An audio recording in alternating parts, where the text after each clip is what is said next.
검색이 바뀐다는 건 컨텐츠 유통이 바뀌는 겁니다.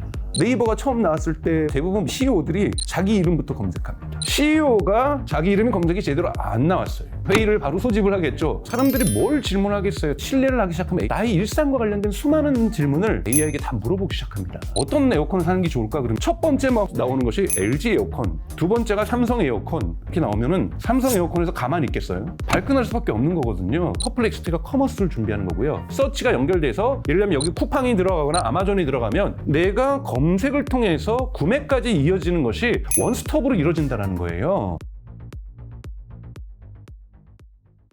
그러면 이게 어떻게 바뀔까 보기 전에 하나만 좀 더 여쭤보면은 그럼 지금 우리가 알고 있는 AI 검색이라고 하면 빙, 그다음에 서치 GPT, 그다음에 퍼플렉시티 요 정도 있는 겁니까? 많이 있습니다. 지금 뭐 젠스파크라고 하는 것들도 있고요. 리툰도 퍼플렉시티를 모방하고 있고요. 젠스파크라고 하는 것은 가장 중요한 것은 모든 검색 결과를 제가 위키피디아처럼 편집을 할 수가 있어요. 그래서 이걸 퍼블릭 피드로 남겨놓을 수가 있습니다. 그럼 이것이 검색에 나중에 먼저 돼요. 그러면 제가 그걸 또 조정을 해요. 그러니까 위키피디아의 개념과 AI 검색을 좀 결합했던 게 젠스파크라는 것이고요. 그래서 거기도 저는 강정수 결과를 좀 바꿔놨어요. 그래서 이러한 서비스들인데 어떤 서비스가 이길지는 아직도 좀 더 지켜봐야 된다고 저는 생각을 하고 있어요. 그래서 다양한 서비스들이 이제 나오겠죠. 지금 이제 가장 그래도 성공의 가능성이 높다고 할 수 있는 것은 구글 AI 뷰라고 볼 수가 있는 거고요. 그다음에 두 번째는 이제 퍼플렉시티가 있는 거고, 근데 강력한 다크호스로 떠오르는 것이 서치 GPT라고 하는 거고요. 가장 이제 베일에 쌓여있는 블랙박스 속에 있는 게 네이버 큐예요. 네이버 큐가 좋아요. 네이버의 장점이 뭐냐면 쇼핑과 지도를 먼저 거기다 붙여버렸거든요. 그래서 네이버 큐 혹시 쓰실 수 있으세요? 저는 네이버를 자주 안 썼더니 대기자 명단을 지금 걸어놓은 지가 벌써 1년은 되는 것 같은데 한 2달에 한 번씩 들어가서 대기자 명단 다시 신청하는데도 저한테는 기회를 안 주시더라고요. 그 버튼 생기지 않았어요? 아니요, 그거 그래도 되는 사람은 되는 거예요? 되는 사람만 되는 거예요. 정말요? 되시는 거예요. 그래서 옆에 저는 되는 사람들의 스마트폰과 그 데스크탑에서 이렇게 테스트를 몇 번 해왔는데, 네이버 큐의 장점은 뭐냐면 쇼핑 정보가 정확하다 보니까 예를 들자면은 그러는 거죠. 결혼 준비해야 되는데, 결혼 준비에 좀 필요한 절차나 이런 것들을 알려줘. 그러면은, 사진은 언제쯤 며칠 전에 찍어야 되고, 식장은 언제 예약을 해야 되고, 메이크업은 언제 되면은 옆에 딱딱 떨어져요. 가장 추천할 만한 베스트 5 사진 찍는데, 베스트 5 화장하는데, 베스트 5 신부복, 신랑복 빌리는데, 이런 것들이 딱딱딱딱 떨어지니까, 다 바로 들어가가지고 연락할 수 있고 예약할 수 있고, 이러한 쇼핑까지 결합되니까 훨씬 좋다라는 것을 느끼게 되는 것이 큐라고 생각이 들어요. 근데 큐도 전면적으로 지금 확대하지 않는 것은 우선 비용이 많이 드는데, 아까 전에 말씀드렸던 것처럼 GPT 같은 경우에는 GPT-4.5도 만들고, 그래서 가격을 낮췄고, 여기다 한 발 더 나아가서 4.5 미니까지 만들어서 가격을 낮췄는데, 아직까지 네이버 같은 경우에는 벌써 1년도 한참 넘은 것 같은데, 네이버 그 하이버 클로바 X를 발표한 이후로 넥스트 버전을 발표하고 있지 않다. 올 가을에 발표할 거라고 얘기하는데, 그것도 해야 되지만 네이버는 이거를 저비용으로 만드는 것도 만들어야 되는데, 네이버 큐는 아직까지 고비용이라는 거죠. 그래서 전 국민에게 네이버 큐를 풀어줬다가는 네이버의 비용이 폭발하는, 그러니까 이 문제를 지금 네이버는 기술적으로 해결하지 못했던 부분이 있기 때문에 네이버 큐를 전면하지 못하고 있다고 저는 생각이 들어요. 그런데 네이버가 만약에 이 두 가지 모델, 즉 퍼포먼스를 늘리고 실시간으로 할 때 이 비용을 낮추지 못한다라면, AI 검색이 만약에 빠른 속도로 특히 애플을 통해서 아이폰 16을 통해서 치고 들어오고, 구글이 여기에 대응하기 위해서 제미나이가 저렴한 비용 내놓는 거, 저는 이건 시간 문제라고 봐요. 이렇게 해서 치고 들어왔을 때 네이버가 여기에 대응하는 속도를 못 낸다라면 네이버는 되게 큰 어려움에 봉착할 수 있다. 이것이 이제 네이버가 지금 가지고 있는 숙제고, 네이버도 지금 좀 더 업그레이드된 모델과 좀 더 저렴화된 모델, 이것을 준비하고 있을 거라고 저는 생각이 들어요. 그러나 또 하나는 네이버가 하나의 도박을 하고 있는 것이 있어요. 뭐죠? 네이버 블로그를 다른 인공지능이 못 가져가게 막아놨어요. 물론 이 못 가져나가는 게 하는 것이 이제 로버츠 txt 파일에다가 너네 크롤링 해가지 마라고 적어놓는 거거든요. 그런데 보면 퍼플렉시티가 지금 크롤링 해가고 있어요. 그거는 이제 지금 벌써 퍼플렉시티 같은 경우에는 가져가야지 말아야 될 미국에 있는 유료 기사까지 가져와서 지금 고소전 당하고 있고, 콘테나스타 같은 경우에도 GQ나 보고 갖고 있는 것을 벌써 지금 고발했고, 이러한 법적 분쟁에 지금 시달리고 있거든요. 네이버도 언제든지 이 일을 제기하고 항의를 한다라면 퍼플렉시티는 네이버 블로그를 못 가져갈 거예요. 당연하게 구글 AI도 오버뷰도 네이버 블로그를 못 가져갈 겁니다. 자, 챗GPT도 서치 GPT에서 네이버 블로그를 못 가져가요. 왜? 네이버 블로그는 네이버의 AI를 학습시키기 위해서 하고 있는 거거든요. 자, 그렇게 되면 네이버가 만약에 Q를 갖다가 좀 더 진화된 모델로, 저렴한 모델로 확장시켜서 대중적인 공세를 내서 이 판에서 최소한 한국에서 승리한다면 이건 아무 문제가 없어요. 네. 근데 네이버가 더 좋은 모델로, 더 저렴한 모델로 Q를 전면화시키지 못하는데 어느 날 챗GPT가 서치 GPT로 또는 구글이 제미나이 저렴한 버전으로 한국의 검색 시장을 판도를 바꿔버려요. 그러면 네이버 블로그는 검색되지 않는 겁니다. 그럼 블로그도 넘어가나요? 아니죠. 네이버 블로그에 마케팅했던 모든 기업들이 이탈해버리죠. 왜요? 네이버 블로그를 중심으로 마케팅했던 모든 한국의 수많은 중소기업부터 대기업까지 네이버 블로그 하면 우리는 AI에게 검색되지 않아. 검색되지 않는 건 존재하지 않는 거예요, 여러분. 그럼 어떻게 하겠습니까? 빠른 속도로 네이버 블로그를 이탈합니다. 그러면 네이버는 대단히 위험에 처할 수 있는 지금 베팅을 크게 한 거예요. 영안이면은 100 먹겠다. 네, 그러니까 네이버 블로그를 풀어주지 않으면 네이버 블로그에서 마케팅을 했던 사람들이 네이버 블로그를 이탈할 가능성이 존재한다는 거예요. 물론 제가 만약에 기업에 있다라면 네이버 블로그를 당장 빼지는 않을 거예요. 왜?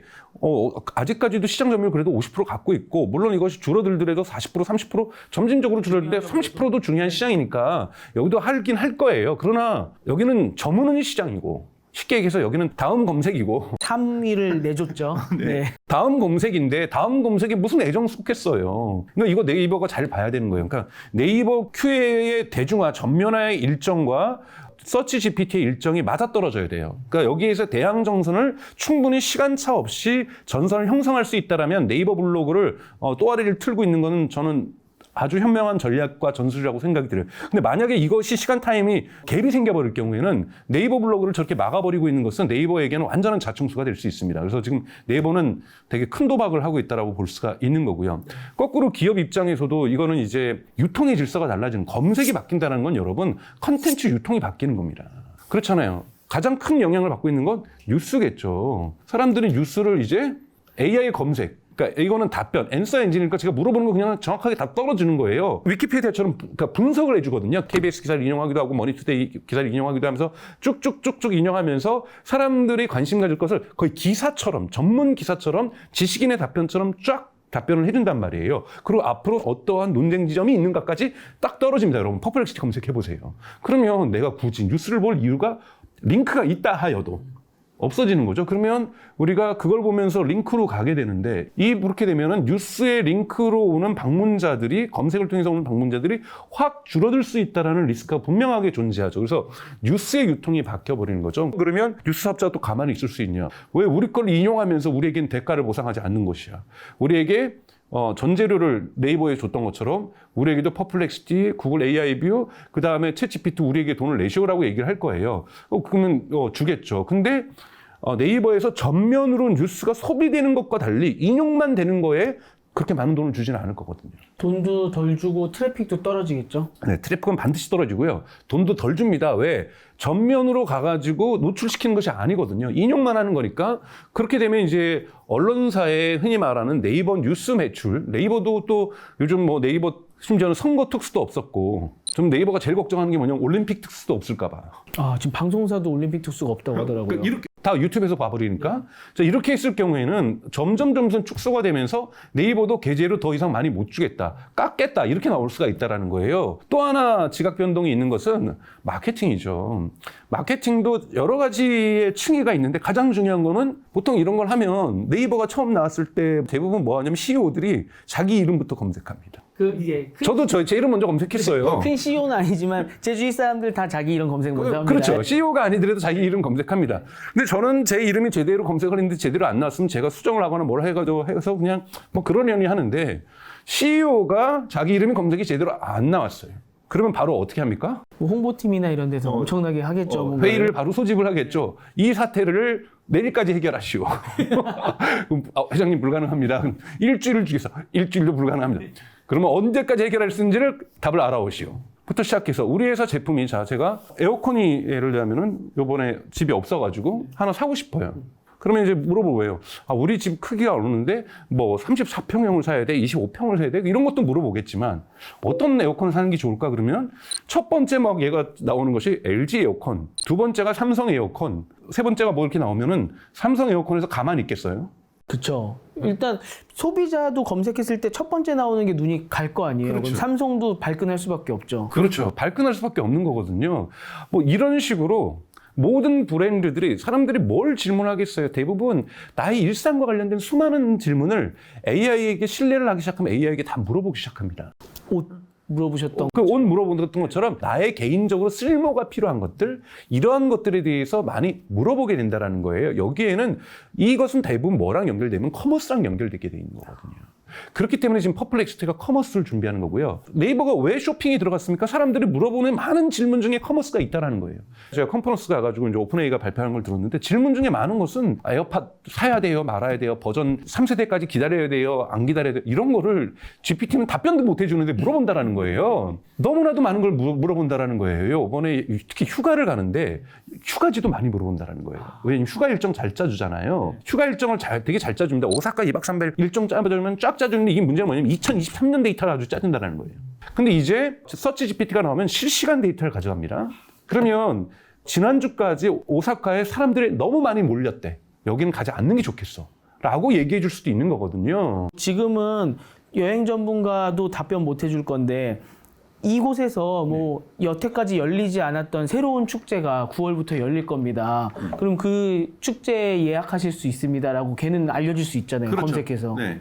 그러니까 여행 정보와 관련해서도 대단히 여행 일정도 짜주는데 거기에 검색 기능이 들어와서 검색은 서치 GPT가 밝히고 있는 것은 실시간으로 한다 그랬어요.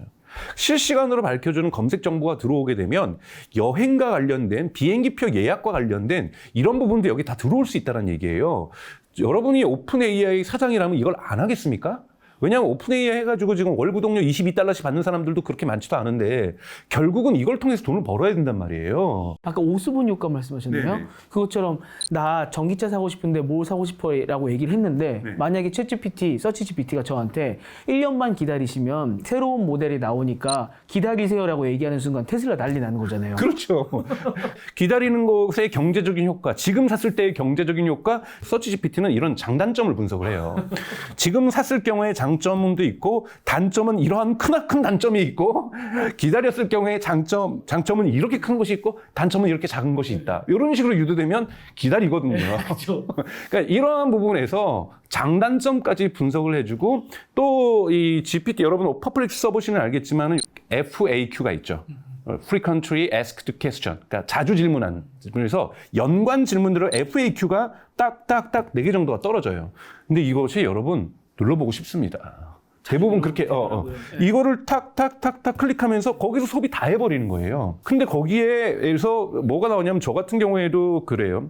챗GPT한테 물으면 나는 이런 바지가 없습니까? 챗GPT가 그런 바지를 구매하시는 게 좋겠습니다까지만 나와요. 근데 아직은 서치가 연결되지 않아서 그렇죠. 여기에 서치가 연결돼서 예를 들면 여기 쿠팡이 들어가거나 아마존이 들어가면 아마존에서 그런 상품과 테무의 그런 상품을 나열을 왜 안 하겠습니까? 수수료 얼마 먹더라도 그건 당연히 나열하는 거거든요. 제가 그걸 클릭해서 사게 되면은 쿠팡에서 챗GPT에게 얼마를 주겠죠. 아마존에서 챗GPT에게 얼마를 주겠죠.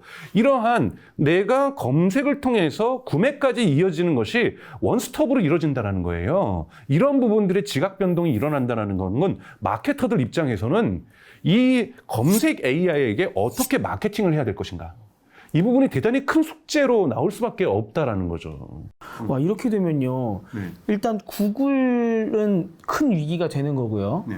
그다음에 네이버도 큰 위기가 될 것 같은데 아마존 같은 경우도 아마존 검색이 구글을 뛰어넘었다라는 기사들이 나왔던 게 네. 상품 검색이 있어서였잖아요.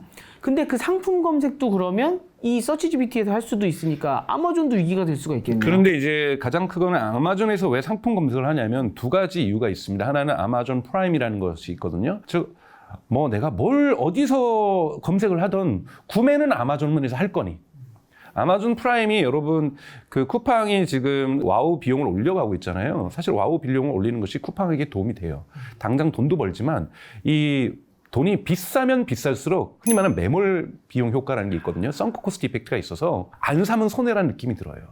그래서 더 사게 됩니다. 딴 데서 살 바에야 나 여기 가입돼 있는데 그냥 여기. 그래서 죄송한 얘기지만 여러분 쿠팡의 와우는 더 오를 겁니다. 제가 쿠팡 관계자를 아는 것 전혀 없고요. 쿠팡 주식도 하나도 안 갖고 있습니다. 그런데 제가 말씀드릴 수 있는 건 쿠팡 와우 비용은 올라야 돼요. 올라야 쿠팡이 이익을 봅니다. 왜요? 그렇게 하면 매몰 비용 효과라는 게 있어서 내가 더 많이 살수록 이익이라는 느낌이 들게 되고 쿠팡에서 안 사면 손해본다는 생각이 들게 돼요. 그럼요. 검색도 쿠팡 가서 합니다. 그렇게 검색을 쿠팡 가서 하다 보면은 가장 가서 많이 하는 이유는 상품 리뷰가 거기 많거든요. 상품 리뷰가 무조건 별 5개가 좋은 게 아니거든요. 저는 아마존에서 물건 검색할 때 같은 경우에는 별 3개짜리를 먼저 봐요. 전 별 1개. 별 3개를 보면서 왜 나쁘게 봤을까? 이게 되게 저한테 유익해요. 이러한 기준에서 얘는 안 좋았다는 건데 저는 그 사람하고 동일한 기준을 안 갖고 있거든요. 그럼 나는 딱 맞네. 그러면서 이제 저는 이것에 대한 별 3개 때문에 구매 결정을 내린 적이 많거든요. 저도 그래요. 그러니까 이런 식의 그 상품 리뷰가 되게 중요한 건데 아마존이 반드시 챗GPT의 상품 리뷰를 막을 겁니다. 챗GPT는 돈을 내고 레딧이라든지 이런 데 가서 상품 리뷰를 가져올 거고요. 그러니까 바깥에 있는 상품 리뷰를. 그래서 한국에 있는 만약에 오픈 AI가 한국에서 서비스를 하려면 상품 리뷰가 많은 커뮤니티하고 컨텐츠 계약을 맺을 가능성이 있어요. 또는 쿠팡을 이기기 위해서 SSG가 우리는 우리의 상품 리뷰를 무료로 너네에게 주겠다. 이렇게 나올 수도 있죠. 지각 변동이네. 그렇죠. 이 업체가 우리의 리뷰를 제공해 줌으로써 1위 업체가 제공하지 않는 것을 갖다가 공격해 들어갈 수 있는 거죠. 근데 저는 한국의 쿠팡은 그 콘텐츠도 내주고 협력할 가능성이 높다고 봐요. 왜냐하면 그렇게 해서 쿠팡을 통해서 매출을 만들어낼 수만 있다라면 이것이 쿠팡에게 이로운 거기 때문에. 그러니까 여기에는 게임 시어리가 작동을 하는 거죠. 누가 어떻게 해서 챗GPT와 이건 뉴스 사업자에게도 소송을 할 것이냐 아니면 협력을 할 것이냐 이런 고민이 있는 것처럼 아마존은 자체 AI를 만들려고 하고 있기 때문에 차단할 가능성이 있지만 쿠팡 같은 경우에는 자체 AI를 만들 계획이 아마 없는 걸로 알고 있는데 그렇다면 굳이 자신들의 리뷰를 보호할 이유가 없는 거예요. 그럼 리뷰를 다 갖다 주겠죠. 그 대신 네이버를 붕괴시켜달라고 얘기를 하겠죠. 이런 식으로 커머스 질서의 변화도 발생할 수 있는 게 뭐냐면 이게 바로 관문, 게이트웨이의 힘이에요. 관문을 만약에 검색 AI가 장악하게 될 경우에 그 관문은 뉴스 소비로도 이어질 수 있고 다양한 정보 검색으로도 이어질 수 있지만 궁극에 있어서는 커머스로 연결될 수 있습니다. 또는 뭘로도 연결될 수 있어요. 커머스 중에서도 가장 돈 되는 거 보험으로도 연결될 수 있어요. 제가 보험 상담을 요즘 보험 상담하는 앱도 있고 그렇죠. 왜 제가 GPT에게 안 합니까? 신뢰도가 생기면 나는 이런 보험을 들고 있는데 너가 생각하기에는 어떻게 생각해 하면은 GPT가 보험 상담해 줍니다. 솔직히요. 이 인간이랑 뭔가 상담했을 때 내가 속지 않을까라고 하는 분야들이 좀 있잖아요. 몇 군데. 그 중에 하나가 보험도 이게 내가 진짜 제대로 하고 있는 게 맞는 걸까 좀 궁금한 분야 중에 하나거든요. 그런데 AI는 신뢰할 수 있다고 보통 생각하잖아요. 나한테 거짓말하고 날 속일 거라고 생각은 안 하니까 그런 분야는 진짜 영향을 많이 가겠네요. 그렇죠. 신뢰도가 중요한 부분에서 아니면 누구한테 친구한테 전화가 왔어요. 야, 내 보험 좀 들어줘라. 잠깐만. 시리야, 이 보험 어떻게 생각해? 이렇게 할 수도 있는 거거든요. 그러니까 여러분들이 이제 보셔야 될 것은 그러니까 관문, 게이트웨이가 바뀌면 경제 질서가 변합니다. 그렇기 때문에 저는 진짜 앞으로 12개월 내에 정말 20년간 진행되었던 디지털 경제 질서가 한 번은 변할 수 있는 가능성이 존재한다. 큰 지각 변동이 발생할 수 있다는 말씀을 좀 드리고 싶어요. 모든 습관이 변했다라고 느끼는 거는 꽤 시간이 걸릴 수는 있겠으나 그 질서가 변화되고 굳어지는 그 시기 동안 모든 질서가 변하기 때문에 그때 대처를 못하면은 궁극에 가서는 나는 이미 뒤처져 있는 거잖아요. 그렇죠. 아니면 엄청난 기회를 타고 있을 거고. 그렇죠. 그렇기 때문에 1, 2년 사이에 우리가 대응을 제대로 못하면 꼬꾸라지거나 아니면은 정말 올라갈 수도 있는 거군요. 그래서 저는 올해 하반기에 미국은 이미 AI 검색 최적화라는 단어가 있어요. 앤서 엔진 최적화에서 AEO라고 합니다. 과거에는 서치 엔진 최적화에서 SEO가 있다라면 지금은 앤서 엔진 옵티미제이션이라고 해서 AEO라는 키워드가 뜨고 있거든요. 그래서 저도 그런 글을 썼는데 앞으로 저는 하반기에 한국 마케팅 계획에서 AEO는 핵심 키워드로 떠오를 겁니다. 어떻게 앤서 엔진에 최적화를 시킬 것인가, 나의 뉴스가 노출시킬 것인가, 나의 제품이 상위에 뜨게 할 것인가, 하여튼 모든 거에 관련돼 있죠. 제 여동생네가 사실은 종이컵을 만드는 회사를 하고 있는데 저거보다 구체화됐는데요. 그래서 제가 이거 검색을 해보니까 그 SEO가 잘 돼 있었어요. SEO가 잘 되는 건 사실 되게 기초 중에 기초예요. 그랬더니 그 중소기업이 그 컵과 관련된 퍼플렉스의 질문에 인용되고 있는 거예요. 그랬더니 그걸 제가 대표한테 스크린샷을 떠내서 보내줬더니 입이 여기까지 찢어지더라고요. 동네방네 다 자랑을 하고 있는 거예요. 아직은 대단하지 않지만 나 AI가 추천하는 브랜드야. 그게 또 브랜딩이 될 수도 있는 거예요? 그렇죠. AI가 추천해주는 브랜드야. 이것도 될 수 있는 거거든요. 그래서 지금 저는 AI 검색 최적화는 엄청난 핫 키워드가 될 거고 판도 업계에서 이 노하우를 알아내기 위해서 많은 투자를 하게 될 거고. 왜냐하면 앱 처음 나왔던 거 기억하시죠? 스마트폰 처음 생길 때 앱 하나 만들려면 돈 진짜 1억씩 막 들고 그랬잖아요. 요즘 돈 1,000만 원도 안 드는 거. 정말 부르는 게 값이었거든요. 왜? 앱을 만들 수 있는 사람들이 많지 않았고 전문가가 적었기 때문에 당연하게 수요는 높은데 공급이 적기 때문에 가격은 올라갈 수밖에 없는 거죠. 마찬가지로 지금 앤서 엔진 최적화 시장 같은 경우에는 수요자는 폭발적으로 증가할 수 있으나 이걸 해줄 수 있는 기술이라든지 콘텐츠 기업 자체는 많지 않기 때문에 저는 이 부분의 가격은 대단히 상승할 수 있다라고 보고 있는 거죠. SEO 관련해서는 워낙 오래되다 보니까 소상공인을 대상으로 뭐 수업하시는 분들도 있고 네. 근데 AEO 같은 경우는 아직은 그런 분들은 좀 없으시겠네요? 제가 있죠. 뭐 시작을 하셨습니까? 네네네. 제가 우선 어제 4개의 글을 썼는데 가장 이제 중요하게 나오는 첫 번째는 이제 스키마 이 마크업인데요. 스키마라는 것은 schema.org라고 해서 일종의 로버트 TXT처럼 HTML에다가 집어있는 마이크로 데이터예요. 근데 이게 뭐냐면 내 안에 있는 컨텐츠가 무엇이다라고 얘기를 해주는 거예요. 근데 그거를 아주 소상히 얘기합니다. 예를 들자면은 초콜릿 레시피다. 그러면 거기 뭐가 들어가면 이거는 어떤 내용이냐면 초콜릿 레시피와 관련된 거야. 이건 언제 작성됐어? 2024년 7월 29일 날 만들어졌어. 저자는 누구야? 강정수야. 야, 여기 들어가는 그러면은 물건 식재료는 뭐가 있어? 뭐가 있고. 자, 스텝 1은 뭐고, 스텝 2는 뭐고. 실제로 안에 있는 콘텐츠를 완전히 서머를 해줘서 걔가 그것만 딱 보고서 내가 가져갈지 이걸 안 가져갈지 결정을 합니다. 근데 그게 없으면 콘텐츠를 다 보고서 분석을 해야 되잖아요. 실시간으로 가져가야 되는데 시간이 오래 걸리는 거예요. 그래서 스키마에다가 이 AI 봇이 가져가기 쉽게 만들어 놓은 구조성을 짤 필요가 다 있다는 거죠. 물론 이건 SEO에도 많이 쓰는 방법이에요. 근데 이런 부분들이 되게 중요하다는 거고. 두 번째, 올해 3월에 구글 검색 랭킹 문서가 유출이 됐었어요. 네, 그게 되게 큰 사건이었죠. 근데 거기에서 유출됐던 것을 구글이 이제 컨펌, 그러니까 확인을 했죠. 맞다고. 근데 거기에 나왔던 되게 중요한 게 뭐냐면 한국말로 직역을 하면 컨텐츠 신선도가 중요하다는 거예요. 에버그린 컨텐츠를 얘기를 많이 하잖아요. 3년 동안 사람들이 주구장창 보는 거, 이거 구글이 별로 좋아하지 않는다는 거예요. 왜냐하면 여러분 보셔야 되는 건 거대 언어 모델 LLM이라는 것은 과거 데이터를 학습을 했어요. 그렇죠. 과거 데이터를 학습하다 보니까 얘네들이 헐루시네이션, 환각이 왜 나오냐면 이 과거 데이터를 가지고 말장난하다 보니까 틀릴 경우가 많아요. 그래서 서치 GPT는 뭐냐면 실시간 데이터로서 이 한계를 극복해 주려고 해요. 그러니 과거 데이터는 이미 충분해요.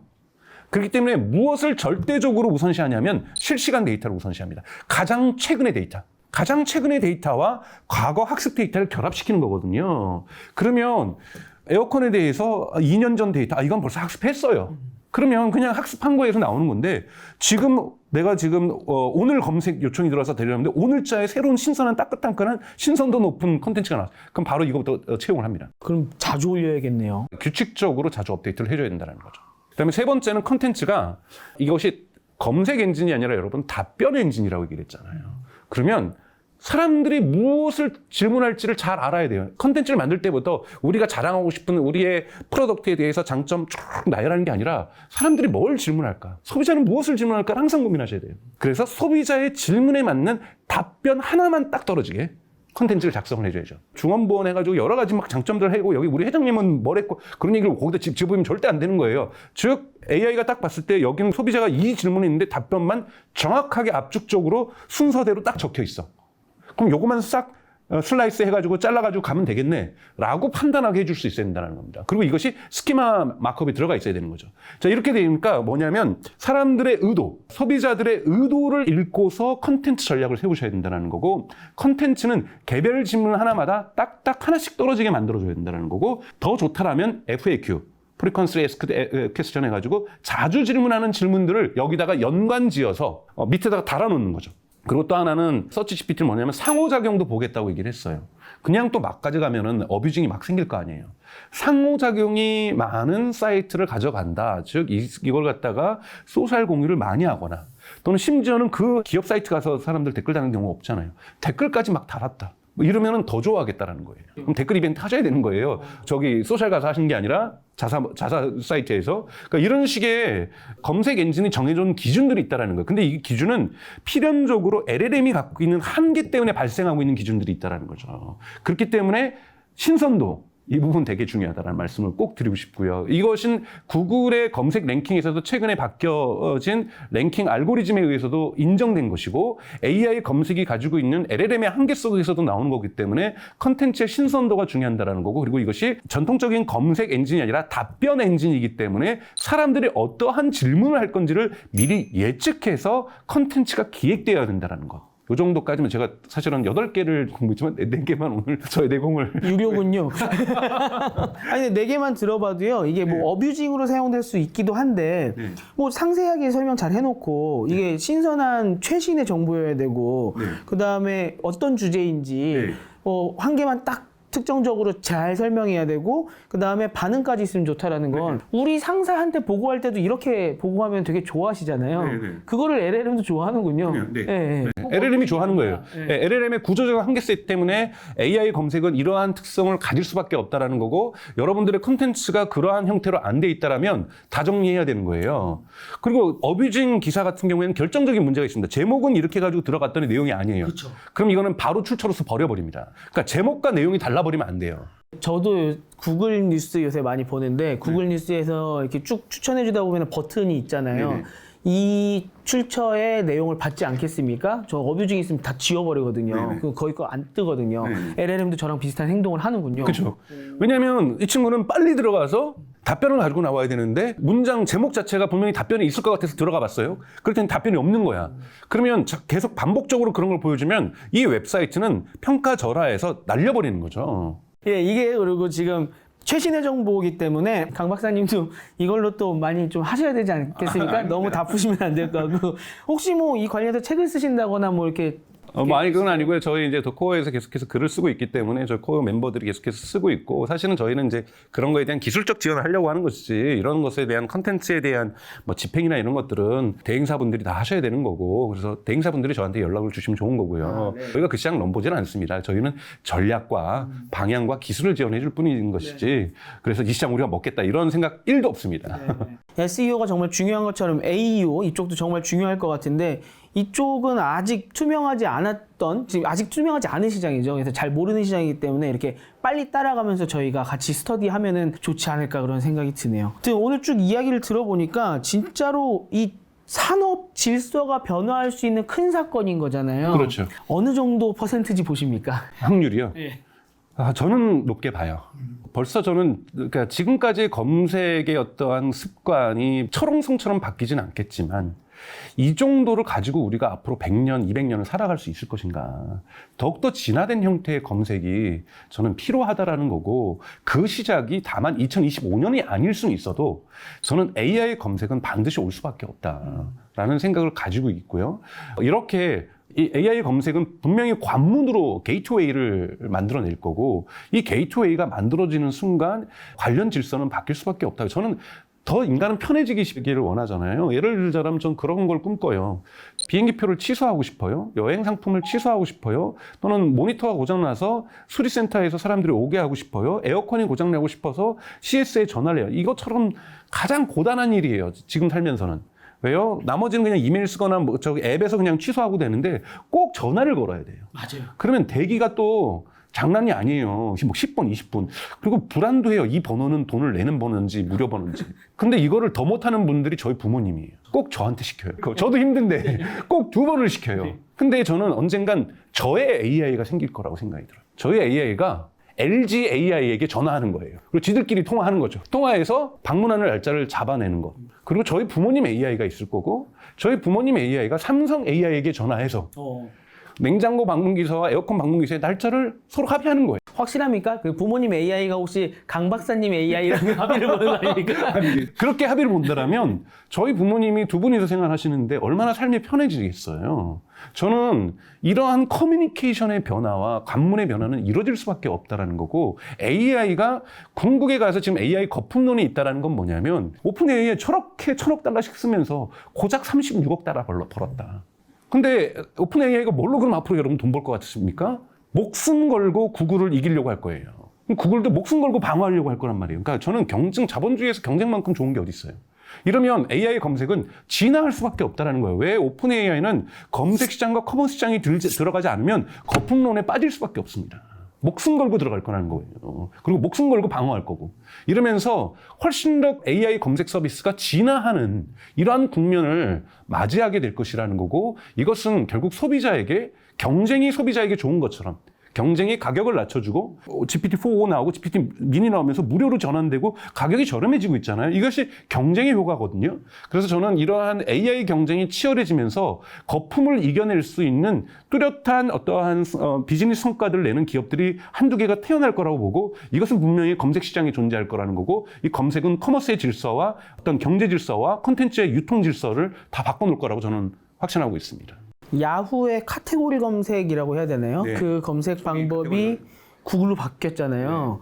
이 구글 뭐 검색 15주년 뭐 이런 거 영상 보면은 자기네들이 검색의 패러다임을 바꿨고 이 인터넷의 질서를 바꿨다라는 식으로 이야기를 하잖아요. 그 이후부터 많이 주무셨죠. 그렇죠. 그 질서가 이제 바뀔 시대가 오고 있다라고 봐야겠군요. 네, 맞습니다. 그리고 최근에 이제 구글을 검색 엔진을 평가하는 사람들도 최근 1, 2년 과거 10년보다 더 좋아졌다고 그래요. 왜냐하면 진짜 경쟁이 발생하니까 구글 또한 이걸 방어하기 위해서 전통 검색의 품질도 높여내는 거고 AI 검색이라는 새로운 서비스도 내놓고 있는 거거든요. 경쟁은 대단히 여러분 중요한 겁니다. 지금 너무 오랫동안 스마트폰과 이 디지털 경제의 승자가 굳히기 들어갔었어요. 빅테크라든지 미국 빅테크도 그렇고 한국 빅테크도 그렇잖아요. 한국도 지금 네이버가 카카오가 너무 오랫동안 지배했기 때문에 혁신이 저는 더디어지고 있다고 보고 있는 거거든요. 카카오하고 네이버가 망해야 된다는 얘기는 절대 아닙니다. 매기 효과가 있어야 된다는 거예요. 그래서 그들이 자극받아서 훨씬 더 좋은 서비스로 진화하면서 소비자에게 승부를 걸어야 된다는 거고, 그 승부에서 지면 몰락하는 것, 그건 당연하게 기업의 저는 숙명이라고 저는 생각이 들어요. 그런 면에서 저는 이런 매기 효과들이 지금 강력하게 발생하기 시작했다는 거고, 이것은 결국은 소비자들에게 좋은 시대를 열어낼 거라고 저는 보고 있습니다. 마이크로소프트의 빙이 찻잔에 후한 게 별 큰 영향을 못 미쳤지만 그거 불과 1년 전이잖아요. 네. 1년 만에 벌써 또 이렇게 큰 게 한 번 또 오는 거잖아요. 네네. 구글이 계속 패권을 갖고 갈지 안 갈지는 강 박사님도 모르시고 저희도 모르겠지만 한 가지 확실한 거, 오늘 우리가 얻어가야 될 거는 질서가 재편될 것이라는 거는 꽤나 확실한 이야기군요. 네. 그러니까 우리는 대처를 해야 되는 거잖아요. 구글이 그걸 갖고 가든 서치 GPT가 갖고 가든. 사업자들은 대처해야 되는데 소비자들은 즐기는 거죠. 아, 그렇죠. 우리는 누구나 다 일을 하고 있으니까 이제는 소상공인조차도 검색 대응 다 하시지 않습니까? 그런 변화가 오고 있으니까 한번 그 스텝을 잘 쫓아가셔야 될 것 같습니다. 얼마 지나지 않아서 뵈야 될 것 같습니다. 빅테크와 관련해서 발표가 점점 빨라질수록 저희가 강 박사님을 모시는 시간도 점점 빨라지고 있는데요. 곧 또 뵙겠습니다. 네, 고맙습니다. 감사합니다.